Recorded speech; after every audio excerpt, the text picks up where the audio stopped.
தமிழ் மக்களே வணக்கம். நாம் ஆவலுடன் எதிர்பார்த்த அந்த பிணைய கைதிகள் விடுதலை நடந்தேறிவிட்டது. 20 இஸ்ரேலிய பிணைய கைதிகள் பெருச்சாளி குகையிலிருந்து அவர்களுக்கு விடுதலை கிடைத்து விட்டதை இந்த உலகமே மகிழ்ச்சியுடன் பார்த்து கொண்டிருக்கிறது. மண்ணுக்கு மேலே உள்ள காற்றை சுவாசித்துக் கொள்ள கருணை உள்ளம் படைத்த ஹமாசுகள் அனுமதி கொடுத்து விட்டார்கள். குகைக்குள்ளேயே கல்லறையை தோண்டியவனும் பட்டினி கிடந்தவனும் இப்போது விடுதலை. எல்லாத்துக்கும் காரணம் ஹமாஸ் என்ற கருணை உள்ளம்தான் காரணம். அதை நாம் ஒத்துக்கொள்ளணும். ஹமாஸ்களுக்குத்தான் குகை காற்று மிகவும் பிடித்தமான ஒன்று. இஸ்ரேலியர்களுக்கு அப்படியா? அவர்கள் மனிதர்கள் அல்லவா? பாவம் 2 வருடம் அந்த குகையின் அழுக்கு காற்றை சுவாசித்து அவர்களின் நுரையீரல்கள் பாழானது தான் மிச்சம். அவர்களுடைய நுரையீரல்களில் பிராங்கியாக்டாசிஸ் வந்திருக்கிறதா, நிமோனியா அட்டாக் ஆகியிருக்கிறதா, டிவி வந்திருக்கா, கிரானிக் அப்ஸ்ட்ரக்டிவ் பல்மனரி டிசீஸ் எதுவும் வந்திருக்கிறதா, எம்பிசிமா வந்திருக்கிறதா, ஆஸ்துமா அட்டாக் நடந்திருக்கிறதா, பல்மனரி ஃபைப்ரோசிஸ், சிஸ்டிக் ஃபைப்ரோசிஸ் போன்ற பல்மனரி வியாதிகள் வந்திருக்கிறதா, பல்மனரி ஹைப்பர் டென்ஷன் போன்ற நோய்களால் பாதிக்கப்பட்டுள்ளதா என்று இஸ்ரேலில் உள்ள மருத்துவமனைகளில் போய்தான் பரிசோதிக்க வேண்டும். காசாவில் தான் அந்த வசதிகள் எதுவும் இல்லையே. வெறும் புண்ணுக்கு மருந்து போடும் ஆஸ்பத்திரி தானே அங்கே இருக்கு. அதோட ஆயுதங்களை பதுக்கி வைக்கும் ஆராய்ச்சி கூடமும் தான் அங்கே உள்ளது ஹாஸ்பிட்டலுக்கு அடியில். அந்த வசதி இருந்தால் தான் கைதிகளின் உடல்நிலை இந்த அளவுக்கு மோசமடைய விட்டிருப்பார்களா இந்த ஹமாஸ்கள்? அந்த அளவுக்கு மனிதாபிமானம் இல்லாத கொடூர புத்தி உள்ளவர்களா இந்த ஹமாஸ்கள்? கொல்லுவதை தவிர வேறு எந்த கொடுமைகளையும் செய்யாத அப்பாவிகள், அசமாஞ்சங்கள். இந்த அப்பாவிகளை குறை சொல்வதற்கென்றே இங்கு பலர் யூடியூப் நடத்திக்கிட்டு இருக்காங்க. காசா இராணுவம் காசா பகுதியை விட்டு வெளியேறியதும் அவர்களுக்கு குளிர் விட்டு போய் ஸ்வெட்டர் கலத்தி வீசி எரிஞ்சிட்டாங்க. தங்களின் பெயரையும் மாற்றிவிட்டார்கள். ஸ்டெபிலைசேஷன் ஃபோர்ஸ் என்று மாற்றிவிட்டு போலீஸ் வேலையை பார்த்துக்கிட்டு இருக்காங்க இந்த ஹமாசுகள். தமிழ்நாடு போல சட்டம் ஒழுங்கு சீர்கெட்டு போய்விடக்கூடாது பார்த்தீங்களா? அந்த கரிசனம் தான் இதற்கு காரணம் என்று அவர்கள் சொல்லுகிறார்கள். இந்த போரில் ஹமாஸ் படை வீரர்கள் 58,000 பேர் இறந்து விட்டதாக தங்களையும் அறியாமல் ஒரு உண்மையை உளறி கொட்டிவிட்டார்கள் இந்த ஹமாசுகள். அதாவது இறந்து போன 67,000 பேரில் 58,000 பேர் ஹமாசுகள் என்றால் மீதி உள்ள 9,000 பேர் தான் பொதுமக்கள். இது தெரியாமல் ஹமாசுகள் செய்த இந்த உளறல் நமக்கு வெளிச்சம் போட்டு காட்டிவிட்டது. இப்படி உளறுவதற்கு காரணம் என்ன? அங்கே டாஸ்மார்க்கு கூட கிடையாது. இதனால் மூக்குடைப்பட்டது தினந்தோறும் சப்டைட்டில் ஓடவிட்ட அல் ஜசீரா டிவி சேனல் தான்.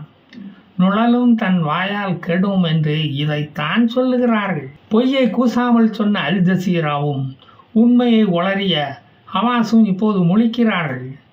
இனி முகத்தில் கருப்பு துணி கட்டுவார்களா அல் ஜசீராக்காரர்கள்? அல் ஜசீரா டிவிக்காரர்கள் முகத்தில் இனி கருப்பு துணியை கட்டுவார்களா? ஏன்னா மூக்குடைப்பட்டதை மறைக்கணுமே. முதலில் 7 இஸ்ரேலியர்களும் பிறகு 2ஆம் தவணையாக 13 பிணைய கைதிகளையும் விடுவித்ததற்கு காரணம் என்ன? 7ஆம் நம்பரும் 13ஆம் நம்பரும் ஹமாசுகளுக்கு ராசியான நம்பரம். 7ஆம் தேதி தொடங்கிய ஜிஹாத் மூலமாக 13 ஹமாஸின் முக்கிய தலைவர்கள் மண்டையை போட்டதை நினைவு கூறும் விதமாக அப்படி செய்தார்களாம்.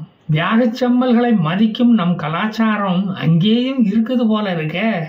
நோபல் பரிசுக்கு நீட் தேர்வில் தோல்வியடைந்த டொனால்டு ட்ரம்ப் தமிழக மாணவனைப் போல தன்னம்பிக்கையை இழக்காமல் அடுத்த வருஷம் பார்த்துக்கலாம் என்று துணிந்து முடிவு எடுத்ததை நாம் பாராட்டியே ஆக வேண்டும். கொஞ்சமும் மனம் தளராமல் இஸ்ரேலிய கென்செட் பாராளுமன்றத்துக்கு வந்து உரையாற்றியதை நாம் பாராட்டியே ஆக வேண்டும். அனிதா ட்ரஸ்ட் மாதிரி ட்ரம்ப் ட்ரஸ்ட் அமெரிக்காவில் அங்கே ஆரம்பிப்பார்களா? அதெல்லாம் கிடையாது. ட்ரம்ப் இஸ்ரேலுக்கு வருவதை அறிந்தோ என்னமோ 20 பிணைய கைதிகளும் ஒரே நாளில் விடுவித்து நல்ல பெயரை சம்பாதித்து கொண்டார்கள் இந்த ஹமாசுகள். பொழைக்க தெரிஞ்சவன் ஐயா. பிணைய கைதிகளை அழைத்து கொண்டு செல்வது ஒரு ஈஸியான வேலை.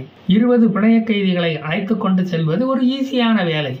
ஆனால் 2000 சிறை கைதிகளை அழைத்து கொண்டு வந்து காசா கொட்டிலில் அடைப்பது லேசுப்பட்ட காரியமா? அந்த சிறை கைதிகளுக்கு பயிற்சி கொடுத்து ஹமாஸ் இயக்கத்தில் சேர்க்க வைத்து 30,000 குறைந்து போய்விட்ட ஹமாஸ் படையை பெருக்க வைக்க வேண்டுமே.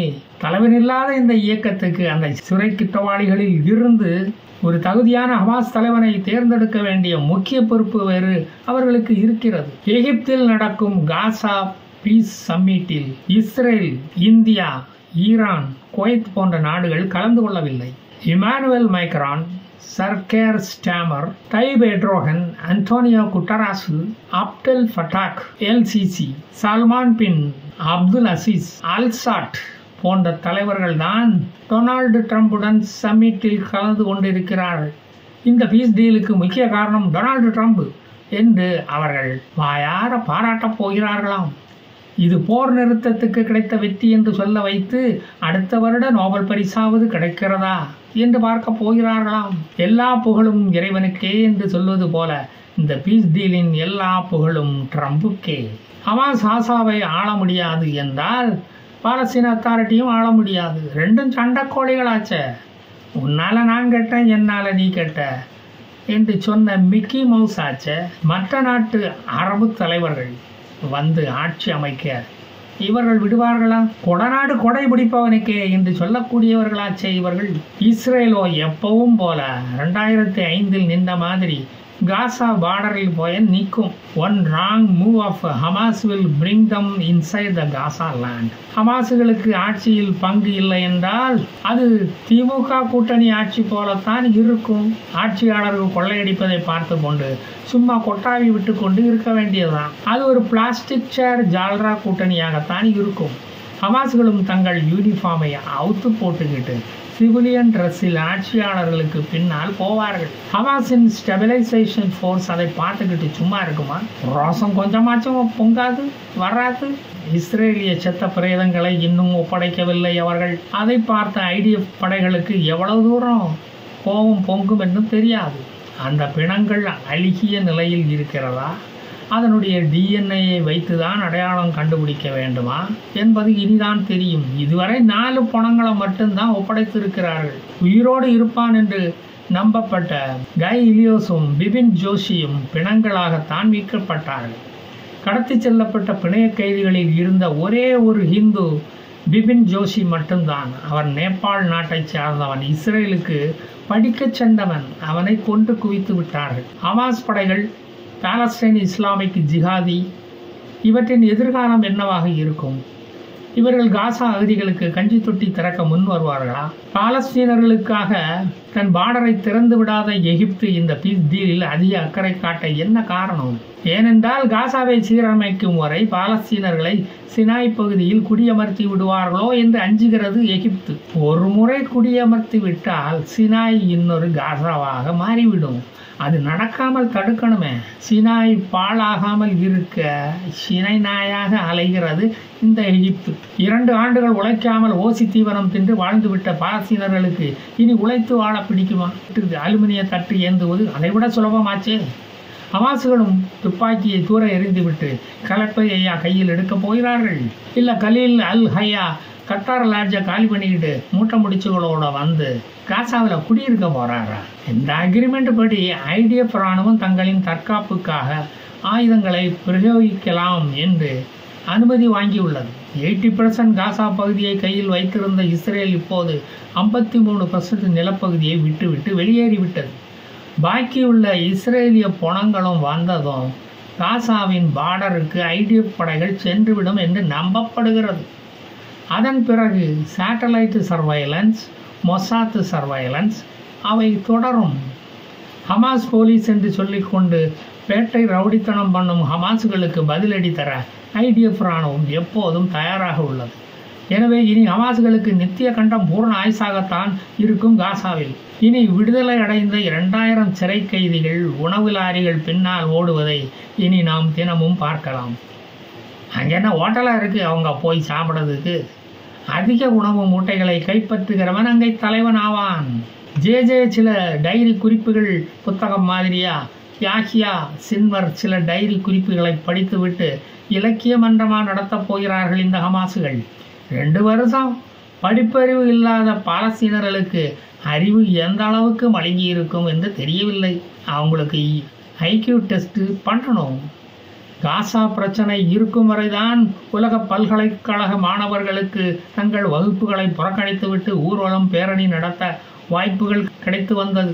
இப்பதான் காசா பிரச்சனை தீர்ந்து போய்விட்டது. ஹமாசுகள் மாதிரி கையை பசைஞ்சுக்கிட்டு என்னடா செய்வது என்று இருக்க வேண்டியதுதான். கிளாஸுக்கு மரியாதையா போய்விட வேண்டியதுதான். ப்ராக்சி அட்டண்டன்ஸு இனிமேல் அங்கு கிடையாது.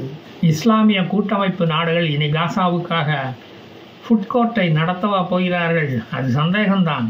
ஐநாவின் அன்டோனியா குட்டராசு என்ன நடவடிக்கை எடுக்கப் போகிறார் என்று இந்த உலகமே பார்த்து கொண்டிருக்கிறது. ஹமாஸ் அல்லாத காசா அரசாங்கத்துக்கு ட்ரம்ப் தலைமை தாங்க போகிறாராம்.